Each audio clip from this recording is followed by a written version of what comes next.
So we're going to start the future of tokenization.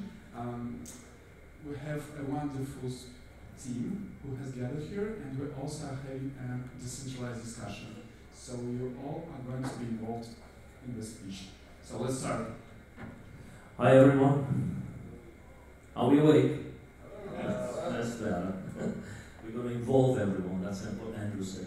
So let me start this off. The way we've discussed this is we're going to introduce ourselves, not do too much of a sales pitch of this is my company and how much we do it for, and 15 minutes later we run out of time. Just going to keep you a short 2-3 minutes, maximum 3 minutes. What we do, our experience, and then we're going to have a little debate and hopefully come back to questions from all of you guys later on. Is that okay? It's fine? So write your questions as we speak. So my name is Patel. Shall I kick off here? My name is Patel, very much a global guy, so born and lived in 4 continents. Long story short, entrepreneurial background from almost the age of 12, IT background, been working in Silicon Valley and other parts of the world, and been doing investments all around the world for the last 30 years. Now, what I'm doing for the last 3 years, post-.com and post-real estate and the last financial crisis, is actually address this from all my mistakes with all my experience, and I'm building a real estate-based platform, which is already built, and I'm building a crypto hedge fund with AI and machine learning, which is already built, and your own private bank, licensed bank, dare I say, with your own wallet as a lifestyle wealth management product portfolio. Been doing it for the last 2 years and been seeing a lot of investments. I also invest in a lot of cryptos and all the rest of it, ICOs, other traditional businesses, and I have a view about where this world is going and why it's going, so we'll debate about that later. Okay? Okay.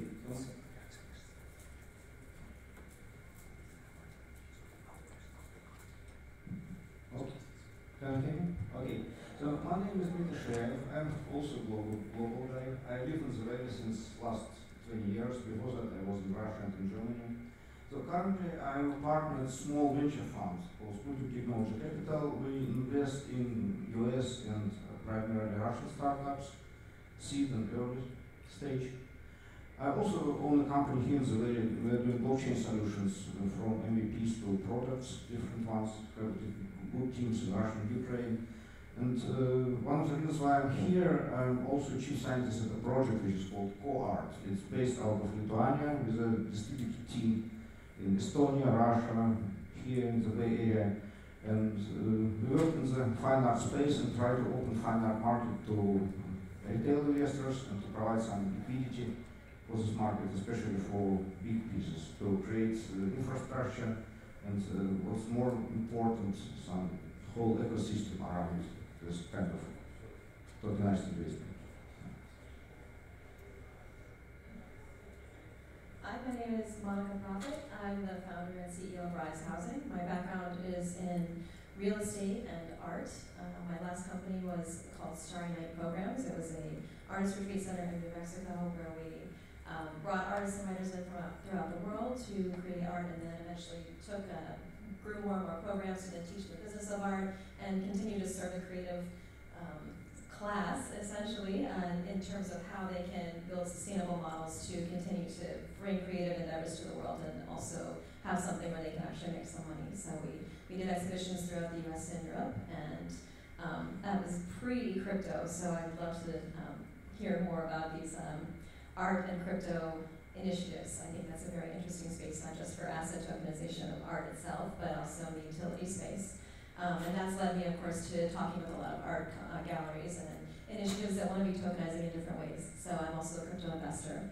But Rise Housing is securitizing real estate in the multifamily space. So for me, I see that we're not going to get the best bang for our buck out of crypto until we see mass adoption. So it's not as sexy and fun to talk about the fundamentals, but that's been my focus, the small end user, and bringing them in to get more and more massive adoption. So looking for opportunities, engaged opportunities where the small increment investor is the target, and that kind of financial literacy is built into the process. So that's my background. We have a distributed team throughout the US and Europe, and I'm excited for a healthy debate on the future of what tokens are going to do to our global economy. I'm Allan Fisch. Company that runs called Operantai. We use AI to optimize debt recovery for banks and collection agencies across North America. Also a fintech mentor and angel investor in the blockchain space. Been doing that for about 3 years and advise and I'm part of some companies that are tokenizing assets and think that in order for the space to really scale, this is one of the more interesting areas that is really going to be happening in the next few years. Excited to debate and see on this panel where things can go from here. Hi, my name is Sundeep Peechu. I'm one of the partners at Felicis. I have a background in distributed systems and computer science. So a few years ago, I read this internship paper and like a lot of you got excited about the tech and ended up 5 years ago, back then it wasn't even called crypto, ended up leading investments into BitPay and Zapple. BitPay, as you guys know, some of you might know, is a leading Bitcoin processor, and Zapple is institutional custody for Bitcoin. And over the past year or so, I've been kind of getting excited slowly, both by utility tokens as well as security tokens. So I'm excited to be here and discuss some of the things that I've been seeing.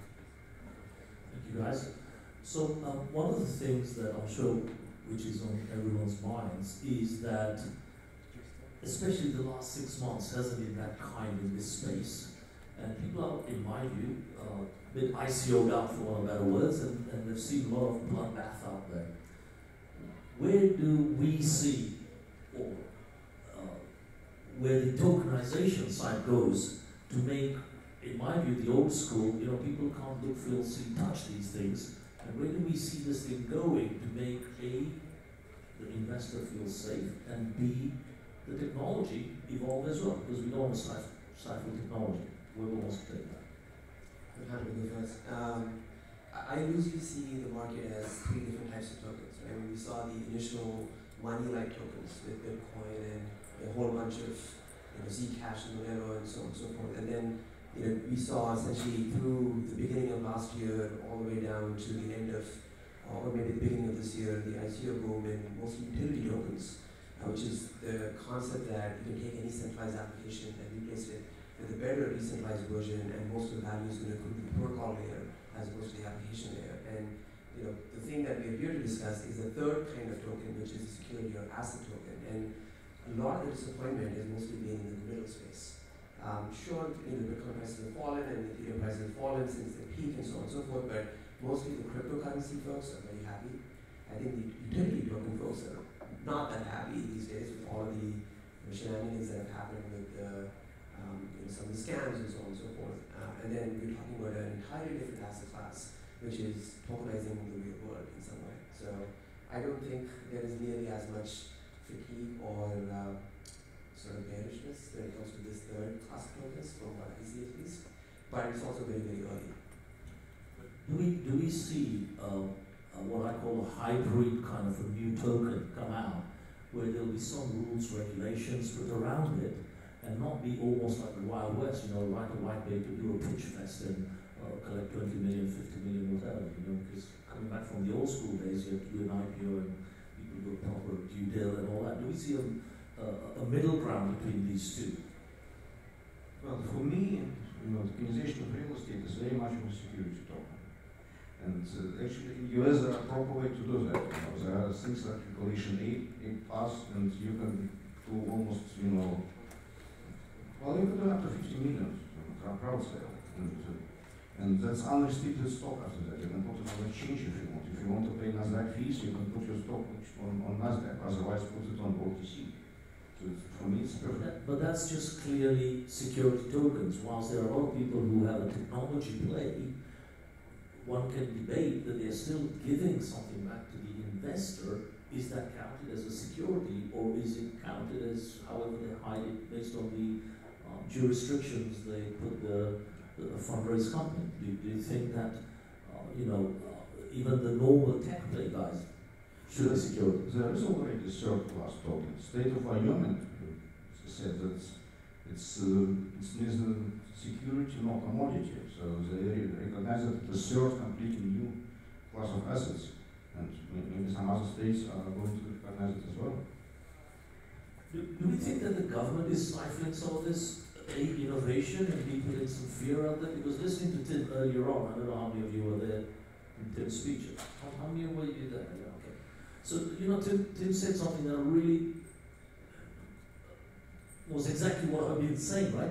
A lot of the government sometimes have a lot of fear, and then you find the big boys, like I should name them, but you know who they are, who says, oh, we kind of never take off, it's a scam, and the Buffetts and Damons, etc., right?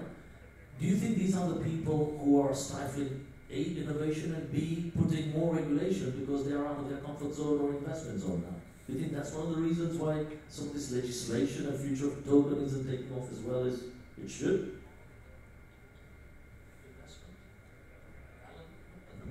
I think, as we discussed earlier, that tokenization is really going to probably take hold this year and next year outside of the United States to begin with, because there are probably the legal regimes in other places, especially countries that need this flow of capital, are much more flexible with how they're going to let it happen. But for me personally, I was a lawyer, quite a long time ago, and where I see this going is actually, I think the regulators and the big players in this industry are going to have to work together.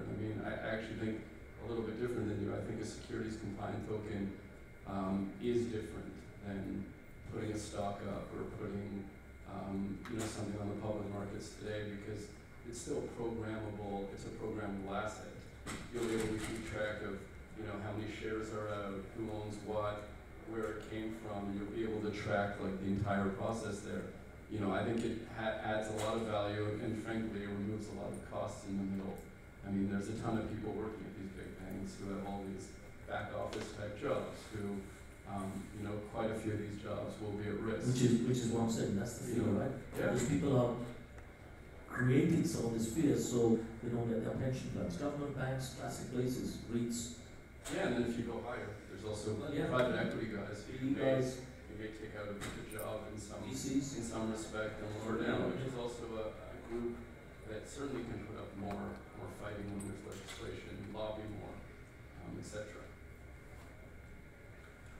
You covered a lot of what I was going to say, actually. I always go back to the small increment investor and the way that regulation has, historically been formulated to be protective in this sense, right? Because we see that real problems happen not when there's a correction of a few percentage points at the top, but when people really have to literally tighten their belts because it hits them where it hurts, they don't have that extra room. And that's where, protective regulation has had its place only after major catastrophes, of course. In the 1933, 34 is when all this has sort of come up. But I think about these decentralized approaches to money now, but also I think the first decentralized approach to anything was Twitter. But in terms of our regulation or our laws that determine what we think about that, about access to that or our rights around that, we just have the First Amendment, freedom of speech. You have the right to say it with a couple of things. You can't yell fire in a crowded theater. But aside from that should be fine, right? Because we don't think about having massive problems, even though now we've learned that 140 characters can potentially change an election and can change huge things. But we don't have regulation around it saying you have the right to freedom of speech, but you have to tell the truth, right? But we do when it comes to money, because you've already had the catastrophes around money. And we've said, yes, you have the access and the right to certain investment vehicles, but not all of them. Sorry, not for everybody. You don't have enough money to play with. And you have to disclose. You have to tell the truth to some degree. You can't just hook your friends up and call it a free market economy. So we've had this regulation really as good governance that's come out of catastrophes that we're trying to now mitigate. And I'm not saying that it's a good thing or a bad thing necessarily. I'm saying that I can see it as a natural progression and evolution for a healthy society to be considering these larger things. We haven't considered it in terms of Twitter yet, but we're just beginning to. And I think that that's the second wave of this response to decentralization. I totally agree. I think the other issue with tokenization and how it's going is not only the pension thing and the banks and all these things, and Tim was saying, take your stick out and tell the banks this is me, The real big investments and investors and institutions haven't got into it, so they try to keep it as low-key, low-profile for this thing to really take off. And obviously the regulations as well, which we've touched on. Do you think there's a third angle, how someone somewhere can create a happy media to say, you know, a real regulated token should look and feel like this to keep the investor community safe, be it a REIT, be it a bank, be it a normal $100 investor or whatever. That's a hybrid thing need to be created for that. I think we're doing the entire community a disservice by essentially throwing regulators under the bus, or essentially, you know, the customer is stifles progress, right? Well, not necessarily stifling, right? If we provide the right product market fit for the institutional investor and show them a really, really good reason as to why they should switch over from the current thing that they're currently already doing, deploying large sets of capital into real estate and all of the other like real hard assets that we're talking about. Forget about Bitcoin and all these other things that they don't understand, but they understand real estate, and they understand all of these other asset classes. They're already investing in them. And all you're coming along and saying that here's a better way of doing that, which is you tokenize it, you have better liquidity, you have lower fees, it's more global, and so on and so forth.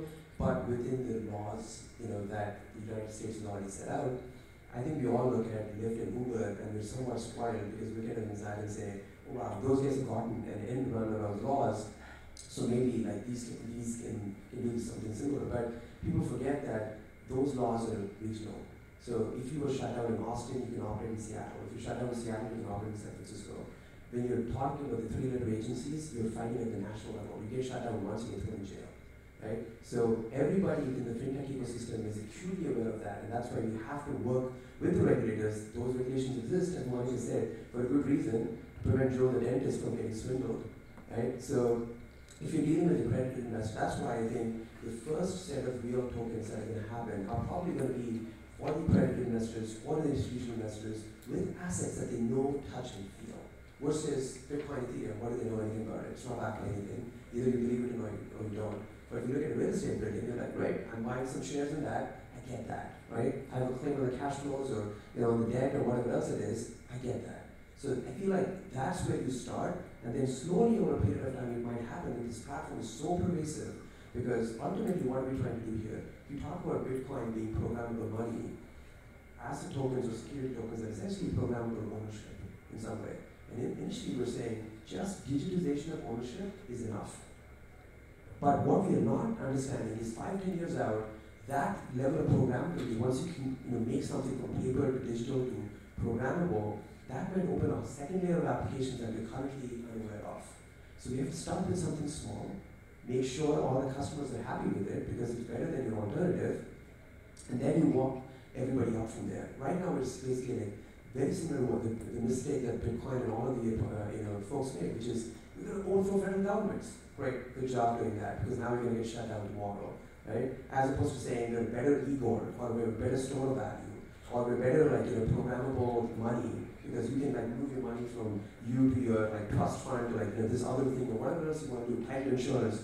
You could have sold any one of these applications which are low-hanging and which have shown the power of programming money instead of going for the anarchist philosophy. And the first thing you do that, immediately everybody gets spooked, all the regulators jump in, and they start shutting you down. So we ourselves have to. But the regulators come in, I think, because of, again, their insecurity, as we said, okay? So even if a real estate, two of us are doing it in two different ways, even if a real estate fund, and even though I've got $100 billion worth of experience in my core team, the fact that there's an element of crypto and there's an element of blockchain and this new thing to attract an institution today, they'll say, oh gosh, if we put some of our money into here and I'm a REIT or I'm a bank, this guy will eat my lunch effectively, because that's what we're doing, right?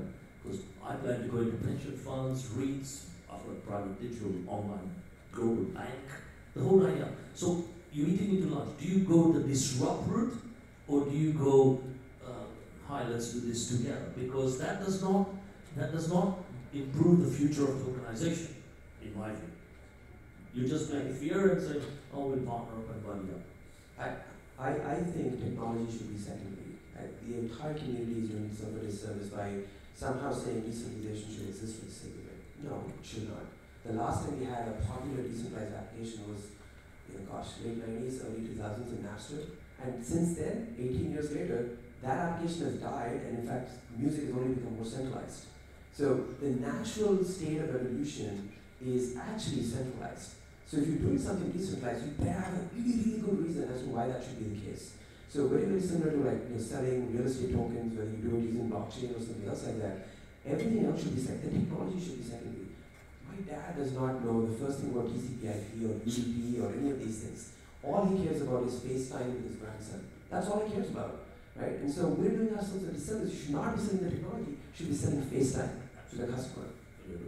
Alan, what, just to switch the other way, as an angel, as an investor, we all do it actually, but from your end, where and how would you invest going forward? What kind of things you look for in tokens? I'm actually with Sundeep broadly.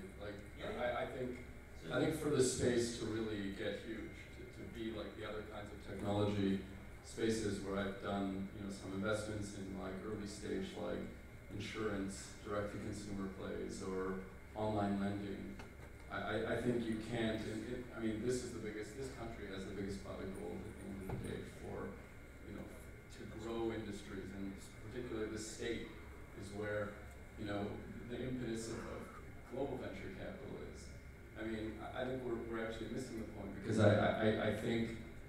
I personally think in the next year or two there will be equity compliant tokens, and I know about Canada. I know that the Toronto Venture Exchange, for example, is going to have things going with equity compliant tokens where they're actually going to list things. And I personally think if you do it the right way in the United States, real estate, for example, is a pretty easy asset class to understand. And I think it's going to happen here. I think it's a matter that there's a big distinction between an equity compliant token and a utility token, and even a utility token falsely characterized as a utility token and really is an equity token. I think much bigger outcomes are going to happen, and I think this market, the future of this market has to be, getting in line with some of the regulation. And I personally think they've said things that indicate that maybe the U.S. will be a little bit slower than everyone else, but I think it's going the right way, and I think it shouldn't be feared. I think it's good that top venture capitalists and individuals who are respected by the SEC, etc. Speaking to them are they're the right people to really lead this effort to do it the right way, because it's going to be a much bigger play. If global real estate is what, 40 trillion? No, 230. Okay, so it's ridiculous. Why? Why skirt? It's something. If it's an equity token, it's sort of obvious. And that's when I think the institutions will come in. That's when I'll see that people will use that model to feel safe, because let's be honest, the real estate guys, we don't help ourselves because we make it more complicated. Too many stakeholders to deal with on the block. So we don't help ourselves, that's for sure. But putting my technology hat on, I say, hang on, but it's just a process. You come in on all the middleman and bringing speed, efficiency, reducing costs, reducing agents' fees, reducing legal fees. So I'm head on, disruption mode, which is what I'll say. Sometimes disruption will make the law rather than buddying up, because that won't change anything. You won't really create innovation. That's funny. Monica, in your space, in terms of assets, we touched on the different types of assets that can be tokenized. Do and you've touched on art and real estate and things like that, but where else do you think you could use tokenization or some form of token ICO or security token to do this? Actually, I'm most interested in how the ramifications of what's already being tokenized, right? And as this gets greater mass adoption, what does this mean to our economic models that we see so far? When I look at, even real estate is a very easy one because we can't touch it, and It's something that everybody needs shelter, so it's not like it's an abstract investment for anyone, which is really the appeal for me. But when I think about how when small increment investors who are actually inhabiting and they form the profit margin or the cash on cash return on, let's say, an apartment building, when those are the people who are now determining the way that asset's going to be stewarded, when you start seeing as it started out as an economy of leverage, really, where the person who owns an apartment building can say, I can get market rate rent out of you, and that's going to be my cash on cash return. But as that investorship starts to be disrupted and distributed, and then eventually the voice of, say, all the people who are creating that cash on cash return are the ones deciding, well, do we need to have a 5% return on this? Why? Why am I paying market rate just to get 5% at the end of the year? When we start seeing those shifts happen, when 51% or more is now held by a different class of investor, I think that's going to change our economic definitions of what value of an asset is, what the tradability of an asset is, what makes it attractive, what's considered growth, why is it growing versus what maybe that would be considered stagnating if we see people say, let's reduce our cash on cash return on this asset because we don't need to put all the money in just to see it back and come back again. And that may really change what we even think of as a healthy and stable economy versus an unhealthy or dragging economy. And I'm interested in those definitions shifting because I think that they're actually going to reflect a greater percentage of the population, frankly. Okay, let's do one more. Dmitri, what's your view? My view is that The technology, because I know you're an engineer. technology is easy. So from another view, I believe it's much more important so that an asset-based token provides some information about the asset and quantify it. So as an example is all restrictions city council puts on the lot, residential house has to be pink. When I bought a house in Silicon Valley, after all I did all the paperwork and 20 pages, all notary and this, and at the very end I received a sheet of paper saying, and by the way, you cannot have an oil well in your backyard. Well, it's not too late, I was not going to, but I was surprised. So it would be very useful to, it's absolutely possible to keep this information on blockchain associated with the token. So it's just a notion of a fraction of an object, but it's much more. Thank you. Shall we take some questions from the floor? Give people a view. Right. Has someone got Andrew? Let's put the mic up, right? Just that. Oh, we need to. Thank you.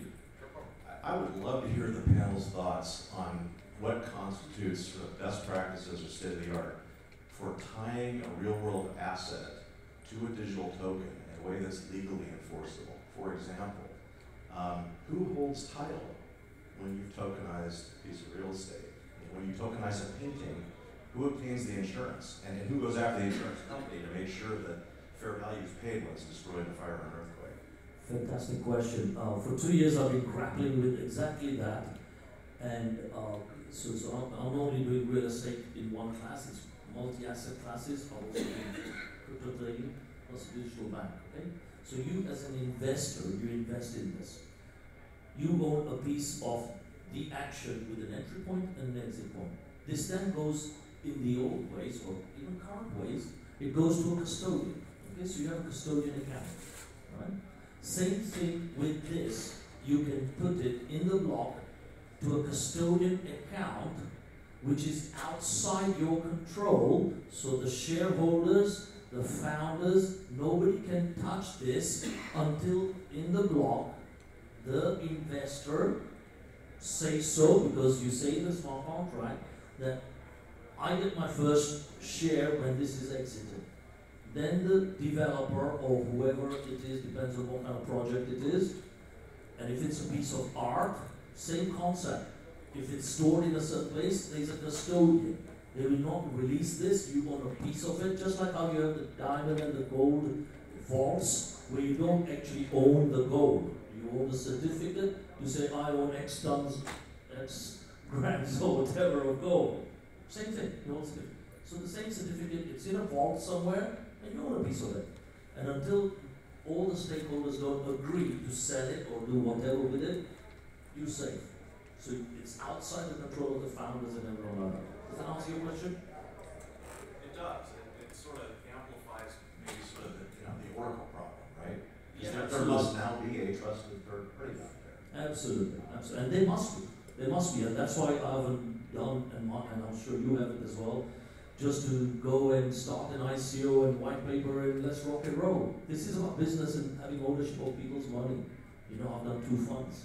So doing it using technology, you still got to think old school, but use technology to help it, to reduce costs and bigger returns to the investor. That's all I care about.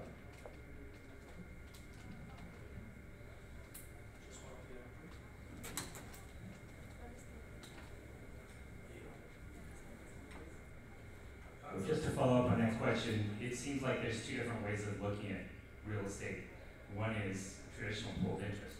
I have a piece with an LLC or something that owns some houses. It's pretty clear who the custodian is, the guy that runs the GP, right? And then there's this, hey, I actually get title, which I'm very skeptical about, but where do you guys fall on that? Title is a part of what goes into the custodial agreement. So if it's a leveraged asset, in the case of real estate, the title is actually something the bank has first position on, right? And so that's already, you already know that you're buying a second position leveraged piece.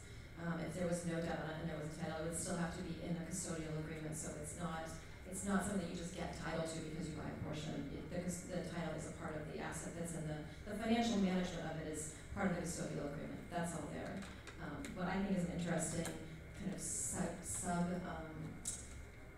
vertical almost with all of this is the asset management in the physical sense. That's what's going to be on the rise here. It's not just that we're going to have new ways of managing the financial aspects of this and the ways that you break into pieces, but who's actually going to go and check on those apartments that are, when they're vacated and the next person comes in, regardless of who owns it. That has to be a very separated third-party portion there. And that's with anything, whether you tokenize a collectible car or tokenize a piece of art, you're going to have the custodian completely separate. And that's something that can be digitized and systematized, but it's going to take an entirely new, I would say, like property management company that will just plug into crypto and plug into something that's fractionalized easily. And that's going to be a new opportunity for someone to come and film. There's one at the back then. Yeah, just to follow up. I guess in that scene, what's different than just setting up a limited partnership or a REIT or even the stock? I mean, you're still going to have all these parties involved. You're just calling instead of a share of stock, you're calling it something else. I guess I'm missing that piece. Thank you. Okay. Can I start off with this? So REITs, I've been there. I've done loads of deals with them, tens of millions worth. Let me tell you, when you go there and you see, I don't know how many glass house buildings, head offices, from CEO downwards, people earning millions in salaries. Who do you think pays for all that? The investor. Okay? What do you think they actually do? They make a deal with the developer and say, hey, we've got this old building, why don't you just add value, convert it into a bunch of apartments, and we'll sell it off one by one. I'll put in 30%, you put in 10%, we'll go 60%, you loan to valuation, and when the exit comes, you have your 20-30% profit, I will keep 40-50%, and the rest goes to the investor. What we are doing is totally opposite in that to cut all that middleman. And what we are doing, no, because you don't take the agents, you don't take the lawyers, you smart contract, all of that, you take the direct ownership of the buildings, often straight through the listing on your website. You take various people to bid only once on the project, and you don't go and take multiple valuations of the project, for example.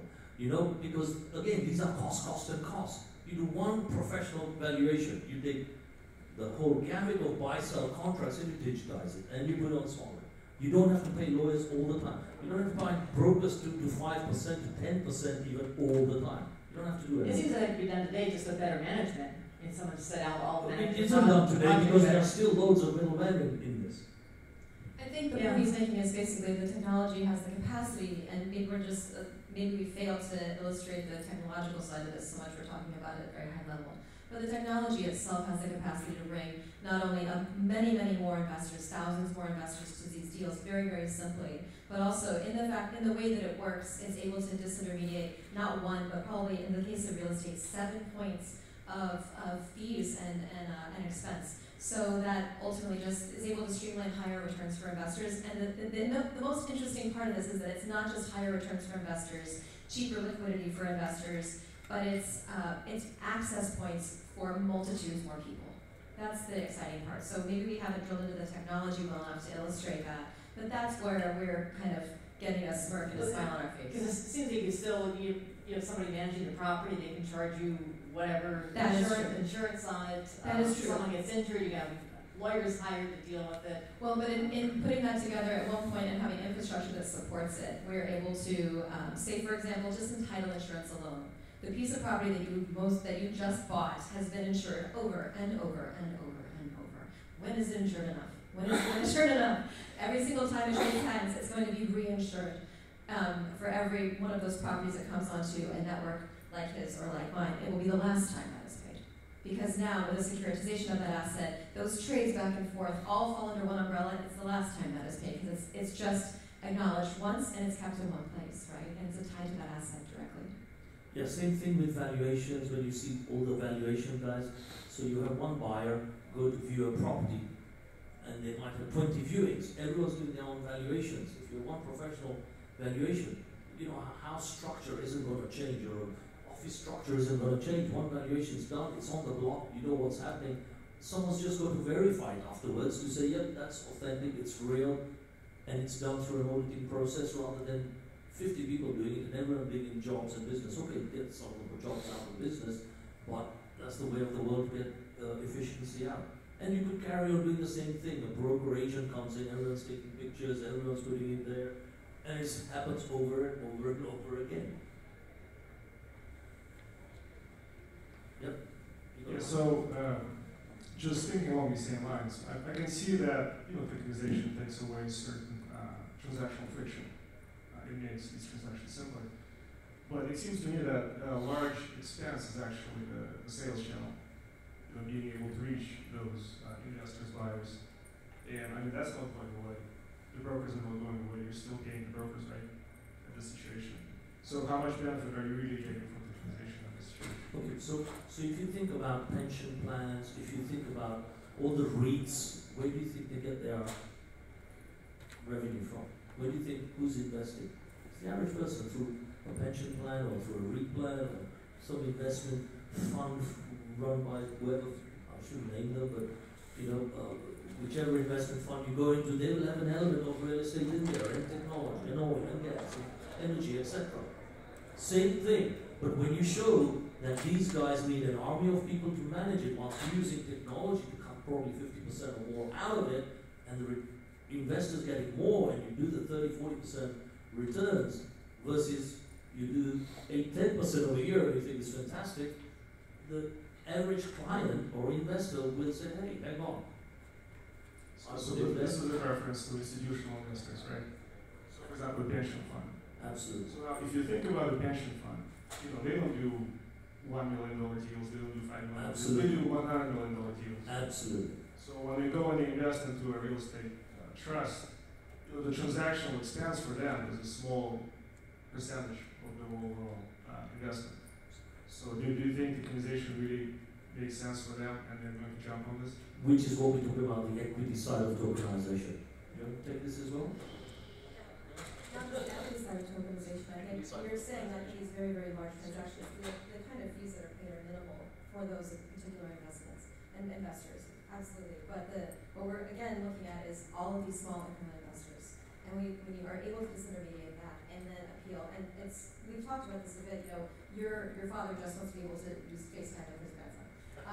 The first technological leap that we all have to make with new technology is the interface. We have to make that leap for people and make it very consumable. And with that though, with the next step being the ability to actually explain this easily, to make it clear, to show the value proposition to the individual investor. I can't tell you how many people are living and renting apartments right now simply because they don't have another option. Or they're trying to sell a piece of real estate that might be their only piece of real estate. And they're going to be charged through the nose as they try to liquidate that, and soon that will not be the case for them. So it's not really, I think it goes back to our discussion around regulators and accredited investors, VCs, people that may be not so motivated by this disintermediation and this new opportunity for so many people to get a piece of this. Because it changes the whole landscape, and it makes it a much more equitable one. I have a slightly different take on this. In the early days, both of you might be right that there might not be a reduction in fees, right? We're just basically replacing a set of intermediaries with another intermediary, just because the intermediary still has to exist. But very much like the travel industry, when you basically had travel agents in between versus now you directly book, over a period of time, similarly, like, you had all these taxis and medallions and all this stuff, and now that trend has gone away. If you look at it, Uber's now cheaper than regular, cab, right? Booking online is way cheaper than what we had 15 years ago when you had all these. So the hope is that the tech will cut off more intermediaries than it adds on as a surplus tax. It's not clear yet, right? Because you haven't gone through any of these deals yet. Ask again in 1 to 2 years, where a whole bunch of these things have happened.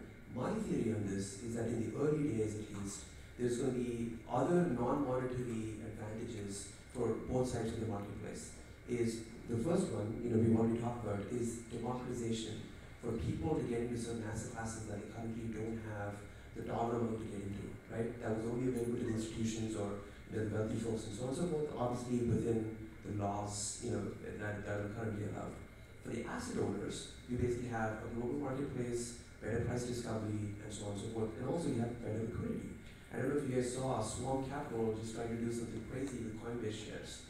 I was laughing when I was reading this, because if you're an individual Coinbase investor or an employee, you cannot currently sell your shares, despite Coinbase being very valuable, because you have an offer on it. So what these guys did was, they basically said, okay, we have it in this LLC, I'm going to tokenize this LLC, right? Because I'm not moving the asset from one place to another, so the company cannot block it. All of a sudden now, this person who has like X number of Coinbase shares is now selling tokens on top of their LLC, which now currently gives them liquidity, which they previously did not have. So if it's even worth more, this person is not going to care, because the technology is finally enabling them to do something that they currently cannot do. So that's probably where, if you look, they're investing in Open Door, for example. I mean, they're trying to cut out the sell-side broker. They actually charge a slight premium on top of the sell-side broker, but people don't care, because it's such a great selling experience where you don't have to worry about like finding a broker, staging your house, waiting for this whole thing to happen, and instead they basically use big data, they drop a postcard in your mailbox and say, your house is worth X. If you agree, click here and the money will show up in 3 days, right? So things like this are probably going to be the first set of things that people are going to get attracted towards this. Over a period of time, we'll probably also see that the price drops and all of these intermediaries kind of disappear. The internet, if nothing else, we should all believe, it's been ruthless at eliminating intermediaries. That's what it's really great for. Absolutely. Anybody else? Can we actually get the tech people to explain a little bit how, like, sorry. Yeah, can we actually get the tech people to explain the technical aspects a little bit about how smart contracts, that the mechanics of it, they'll take care of all the intermediaries, whether that's in real estate or whether that's in fine art?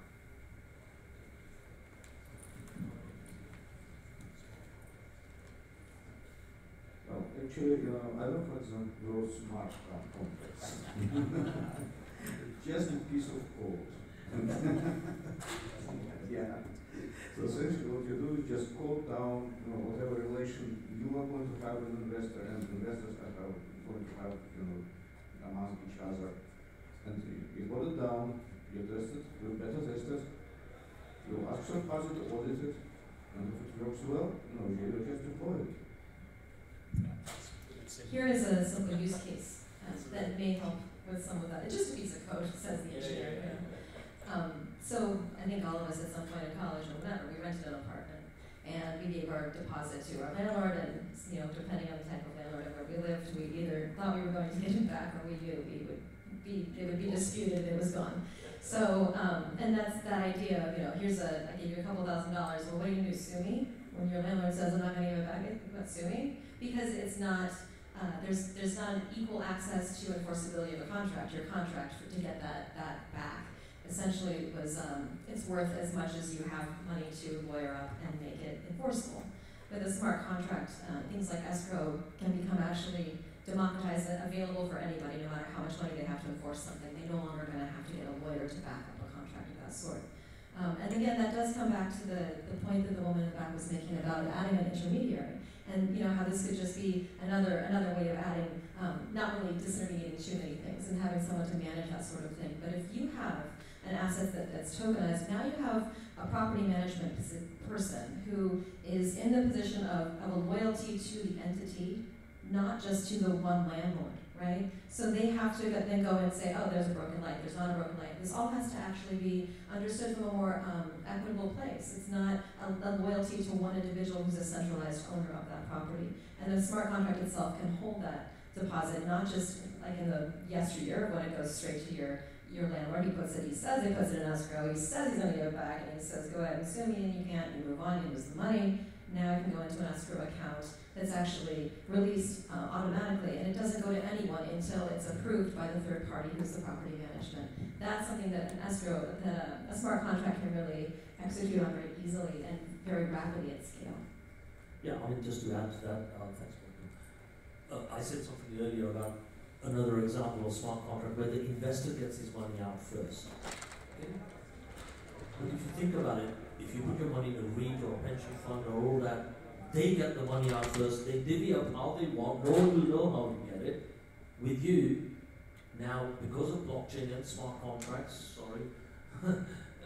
that piece of code actually says, as soon as you've invested, this is the entry, this is the exit, this is the profit that comes out of the deal, and based on that profit, your slice of, say you put 1,000 in the whole grand scheme of this equates to 0.00 whatever percent of it. It is 0.001% of that deal's profit will come to you first before the developer, the real estate management company actually manage it, and the platform providers. Yeah, I've gone a step further than that. I've said if you make less than 10%, there's no fees. So even that gets entered in the contract. Okay, makes sense? Okay. Anybody else? Oh, there's one at the back there. Hi, thanks. This has been really fantastic, and thank you for your question about the best practices. I'm curious if you guys on the panel might share one example of a project that is not your own that is actually doing this. Something that you look towards and say, wow, this is a really great example of the future of where the tokenization is. Okay, I'll take that and Monica will probably add. I've seen 3 projects who have started doing real estate with these sorts of contracts, okay? But they're doing it in a different way to what I'm looking at, but they are still doing it, all right? They're doing real estate transactions where they buy a property through the crowd fund, and then the crowd fund investors will get their share of profit on exit, followed by the investment company and the developer, okay? And there are so many crowd funds already doing this, albeit with manual contracts. So real estate, one of the biggest, and I think I owned up to it, as a group or a community, they are bad because there are so many stakeholders. Everyone takes so many cuts in between, and having been in it for 30 years, I know how it works, right? So a lot of people take so many cuts in between, and side deals are done, introduction fees are done, performance fees are done, etc., right? When we do the smart contracts piece, and the 2 people that I know are not doing any of that, but they still have the fees. However, they are not, what do I call it? They are not doing the side contract bits that happens in the traditional one. So there are companies in Dubai, there's a company in UK, there's one in America who do these sorts of crowd funds, and they've automated even the contractual side, but these are simple buy-sell contracts, not to the next level that we're talking about here in the panel. And you get equity share based on your amount you invested in the crowd. Does that answer the question? There's quite a few people doing this sort of real estate crowdfunding way, where you get real equity certificate, for one of better words, to say you own X% and this is what you get on exit. It's quite a few doing just property play only crowdfunding. Yeah. Is there a mic next to you?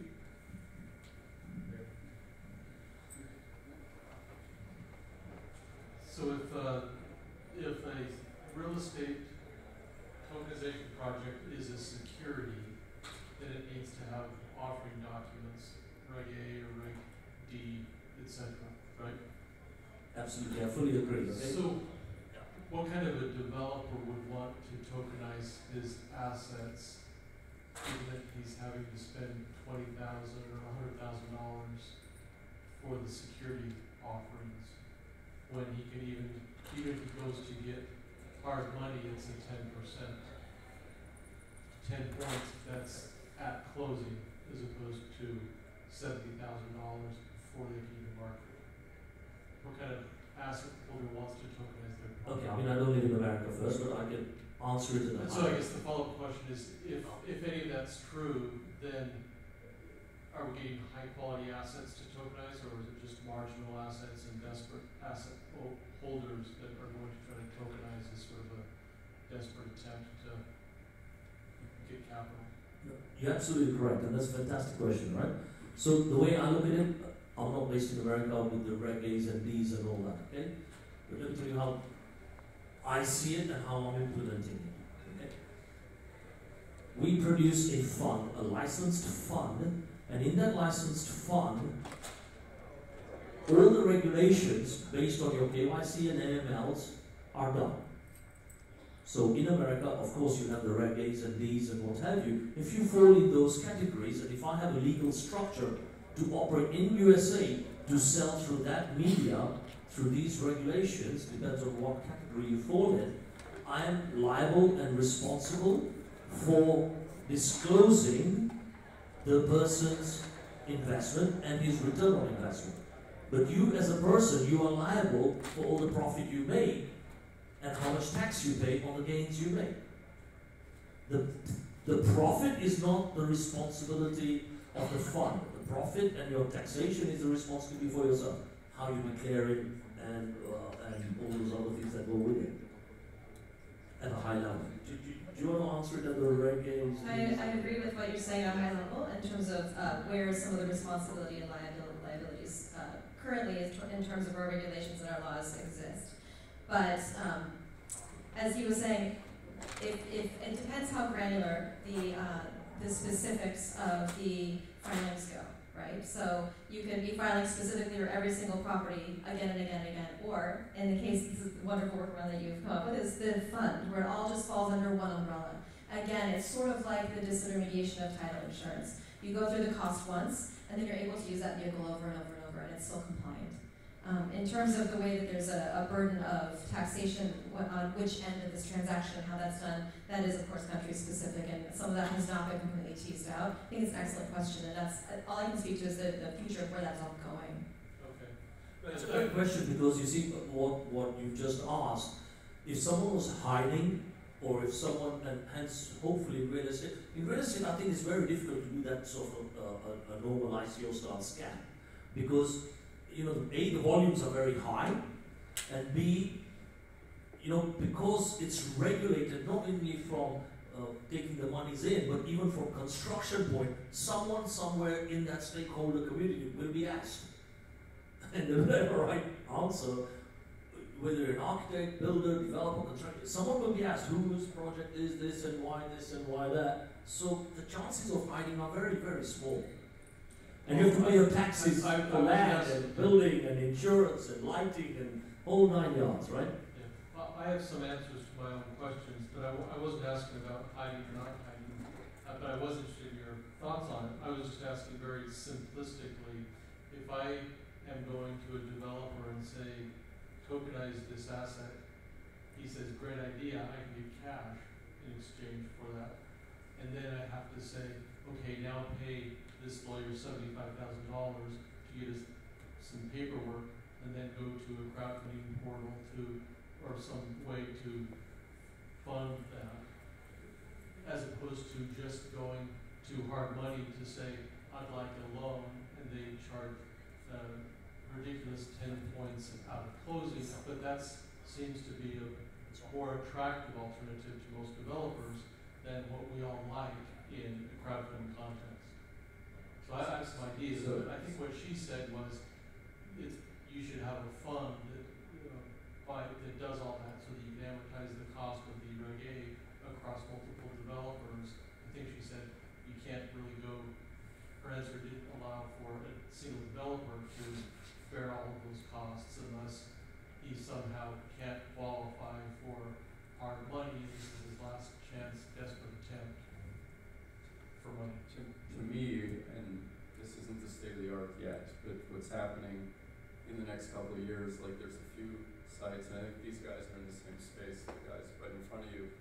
There's sites like Polymath and Harbor right now. It's like some of the guys that started PayPal, and everything you just said is going to be programmed into the token, so you won't have to pay a lawyer 70 grand because it'll already be verified by legal bodies and the regulatory body, and that literally every single step that you have to do for Reg B or any of the other regs will be in the token, and it'll be automated and it'll be verified.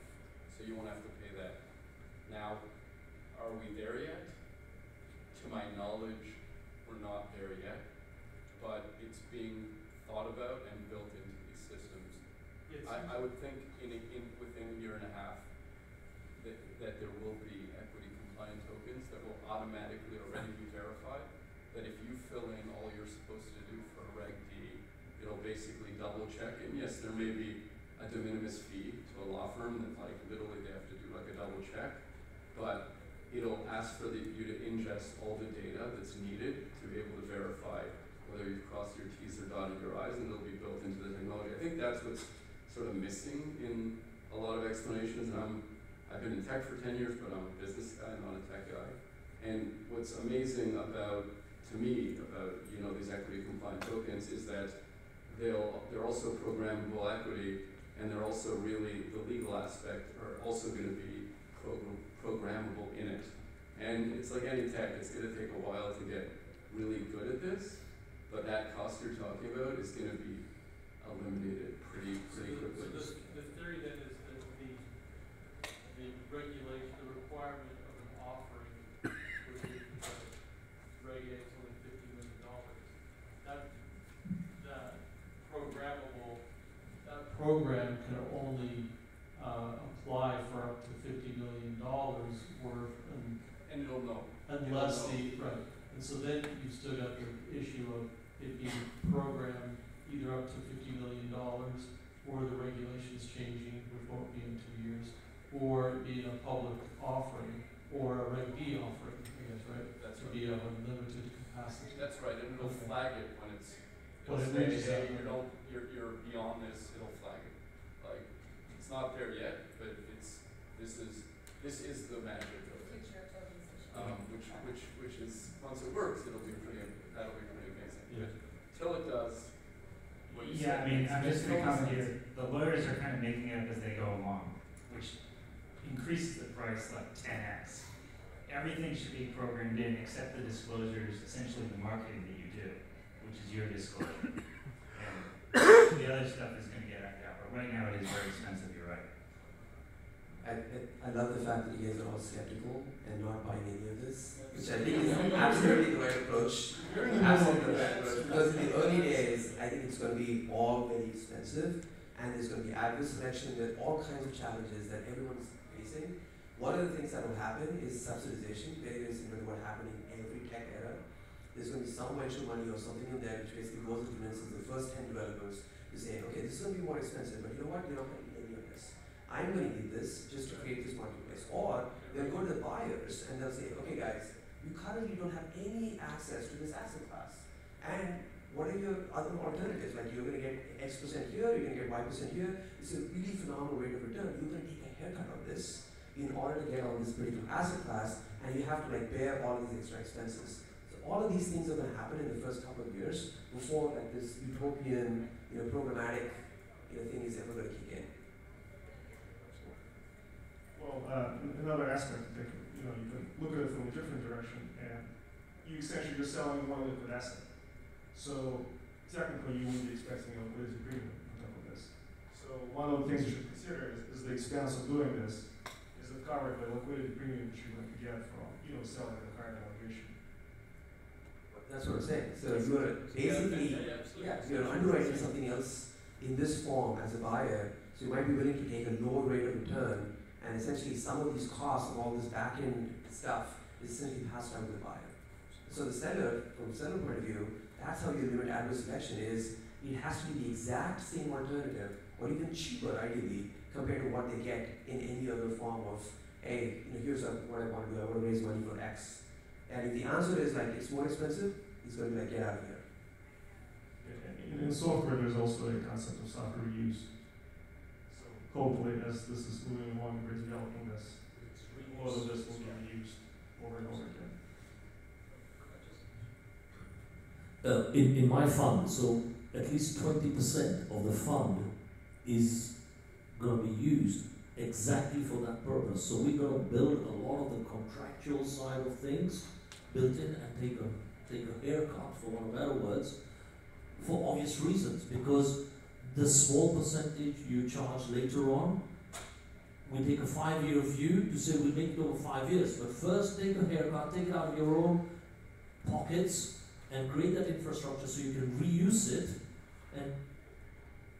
and not charge up front and say it will be X% of the deal for doing ABC, whatever it is, which is uncompetitive. So we actually build it and buy all the technology that's really required to make it happen before people are going to actually do the transactions. So you've got to do that because it's very new, as the guys are saying. It's very new. Someone's going to take a hit. So it's got to be the VC or the angels or the founders, which certainly my case we've been doing. So the founders have to do that. You can't be doing the white paper and go and collect and hopefully dream that you will be able to implement it. You've got to show something, you know. It's right that what we're seeing in the VC community with these tokenized funds is the managers are making a killing. Yeah, and it's very sad. And it's very sad. The buyers. So very sad. That's the phase we're in.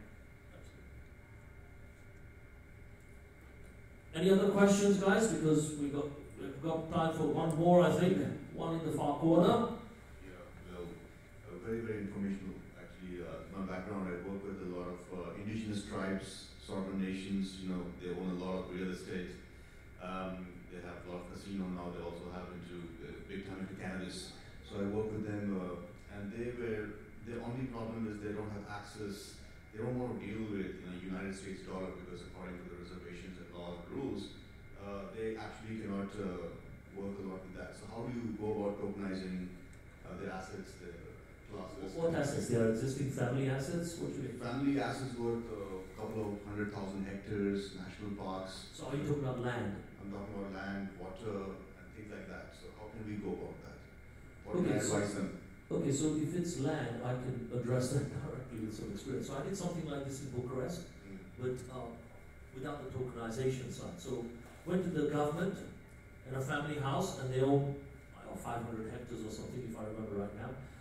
And what you did was you say, I will give you X cents per year for leasing this land, and you do an option contract. You then sell the land for building a golf course and a hotel, okay? And then the commercial guys come in and put the money, you charge them a lease on that, and the investor who then put his initial seed money, he gets a return on his investment. Does that kind of like answer your question? Yeah, but how can you blockchain or Okay, so again, blockchain. Okay, so guys, not everything is blockchain, okay? You must understand that. Blockchain is not the nirvana for everything, alright? So something is about you doing a deal which is creative. You will never be able to do creative deals on blockchain AI, for one of better words, right? Or machine learning blockchain. So that doesn't exist today, and I can't see it happening in the next 2-3 years. So some of it's down to experience, how you cut those sorts of deals, and yes, you will have to manual contracts. But those are one-off deals. Thank you. Especially when you're in the thousands of hectares, right? But I'd love to hear about that project, by the way. What happens is, I also work with the Hawaiian Kingdom. Hawaiian Kingdom again. Hawaiian to me. So the thing is, there's a big controversy going on. Whom does this land belong? Because the volcanoes, I think, no? For the Big Island, but there's a lot of dole plantation. It's like a very political issue, dole provinces, the Crusoe, all those. So now you have to reach a consensus, which I was thinking there are 200,000 Hawaiians who lay claims to the land. How about tokenizing that 200,000 peoples and giving them the land and distributing them? Is there a model which can be worked on? Of course they can. Okay, so it's the same as in the old days. You put little parcels and people have their title to the parcel, be it, you know, half a hectare or 500 square meters, whatever it is. Sorry, it's yards over here. So 500 square yards or 1,000 square yards or whatever it may be. Depends on the owner and how he says it works. And in most parts of the world, you can follow it up even after the person's died to say, my dad used to come and plow here and grow pineapple or whatever it was. Then we have a right to this piece of land because we've been working it for generations. We have a right to this piece of land. And having done some deals like that, what you do then is tokenization. That is classic for tokenization. I'll tell you why. Because having done these sorts of land compact deals, it is a nightmare trying to get even 50 hectares in one place, going to see not only 50 owners, but probably more than 50 owners, and then looking at their title, and then going to the local town halls, and then looking at the registrations, whether they paid their taxes, etc., etc. All of that, very sweet spot for blockchain. Why? Because it's done once, land isn't moving anywhere. Yes. Right? So you can do it once and it's done. You don't have to go and pay a cadastral person to go and measure it all the time on satellite. The land hasn't changed. Right? So all those costs can be cut off. Then you get a surveyor to go and see whether it's moon, sun, and comes in with all these measurements. The land is still there. Why do it once? The town hall does it. You know the title owners, you know the owners where they live, it's done.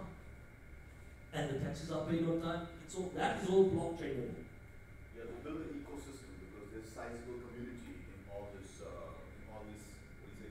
But that can only be done with governments. In my view, if a government wants to save, and I think we started it right at the beginning, if they want to cover their pensions, sorry to say it like that, and they want to sit there and not do anything, they won't make that shit happen, sorry. Alright? Because it does them out of a job. Alright? So the only way you do it, you'll get some new type of a government guy to say, hang on, this is unproductive time, taxpayers' money is wasted. If we did this, it's better for the community, it's better for the owner, it's better for the developers, it's better for the economy. If someone looks at it that way, of course you can do it. Okay, beautiful. Now one last question is, now these indigenous people, they also have, you know, if you know about the First Nation, I work with them and they get crazy amounts of funds from the government itself. Who's First Nation? First Nations Canada. So I'll expose you to this word. It's just a crazy word out there. I mean, we are here in the community, I live in the islands and I work a lot of development work with indigenous sovereign nations and all that. I've always struck my interest and say, how can we get them? Now they have their own system, their own economy, but they are using the currency and the financial system of what is existing right now. But how can the blockchain or the tokenized economy help them integrate and create that economy within themselves so that, and they're a government within a government. If you know, in the United Nations we follow this, it's just about enforcing the laws and UNDRID and more. There are governments inside this country or many countries, you know, like, so, and they're asset rich, they're poor tribes. How can we have a system or how can, you know, this world help us so that we can put that in our financial institutions?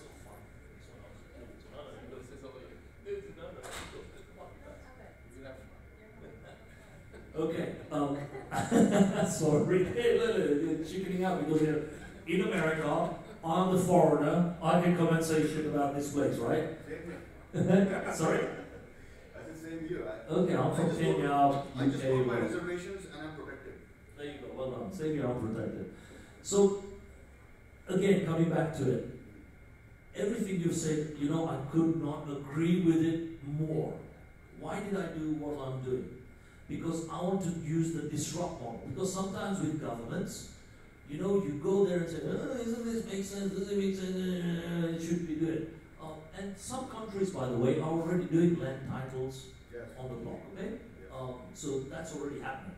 And some countries have already, and being also a resident there, are also doing what I call the whole of the government on the block, if possible. Okay, Dubai, if you know about it. All right. So what's happening there, for example, you know, and it's a classic. I was supposed to go and speak in Moscow the other day, right? And because of the pressure with Britain and and Moscow and UK and these guys here, you guys here.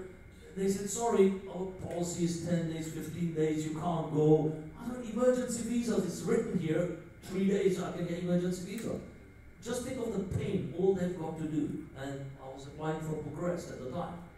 British citizen applying for Bucharest, it just threw them. Now, if my stuff was on the block between all the governments and they shared it, why do you have to do that? Why do you have to go in the line and check yourself? Yeah, that's me. Yeah, what you come here for? It's written there. You know me, right? Same thing with property and asset. Exactly the same thing. All those stakeholders, if the government works together, from the town planners to the land registration people, to the builders, to the owners, if they're dead, their children, things like that, it's going to all be put on the block, right? But my view, until the government doesn't take a firm stance, you get a disruptor to come in and do it, and then it'll be a hard sell to the government to say, you know, this is good for the community, this is good for the community. And maybe 5 years' time, you might get the government to jump on it. I know that system very well because in my tech days in Sun Microsystems, I worked and I ran the whole of the public sector business for 15 years. So believe me, I know the government guys how they think. And having been on the board, I used to tell the land registry people, which is where you go and put all your titles and all that. I said, why are you doing it so many times for so many people? The owner said, all this, when the land is the same, the building is the same, everything's the same. Why don't you digitize all this? This was 20-something years ago, right? Eventually, they spent the money and digitized it. Half of their staff went. There was a big uproar. That bastard Patel's come here and got lost his own job. You understand? So it's like whether you're Canada, Hawaii, US, wherever, unless someone takes a hard stance at this, and the government, I mean, it won't happen. If you get a disruptor, be it from the valley or wherever it is, if you get a disruptor coming in, you'll be squashed. They'll throw SEC laws, they'll throw that law, and then you'll get some other people coming in and throw rubbish at you, and it's difficult. Unfortunately, there's no real answer. It's very difficult. And I don't want to get into a Trump discussion either. I don't live here. Does that answer your question, bud? Yeah. Ladies and gentlemen, it was a fantastic discussion. It was very detailed and very structured. So let's applause to our speakers. Thank you very much.